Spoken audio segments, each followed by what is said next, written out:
Creating a paper dragon can be a fun and creative craft project. Here's a simple step-by-step guide to make a basic paper dragon. Materials: colored construction paper or cardstock in your desired dragon color's body, wings, eyes, etc. Glue or glue stick, scissors, googly eyes optional, markers or crayons optional for additional decorations. Instructions: draw or print dragon template if you're comfortable drawing. Sketch a simple dragon outline on a piece of paper. If not, you can find dragon templates online and print them out. Cut out the dragon pieces. Use the scissors to carefully cut out the different parts of the dragon from your colored construction paper. This will typically include a body, wings, tail, and any other features you want to add. Assemble the dragon. Lay out the dragon pieces on a flat surface to plan the arrangement.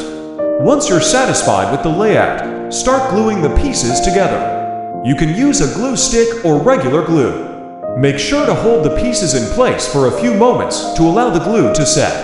Add details. Get creative and add details to your dragon using markers, crayons, or additional pieces of colored paper. You can draw scales, stripes, or other patterns on the dragon's body. If you have googly eyes, glue them onto the dragon's face.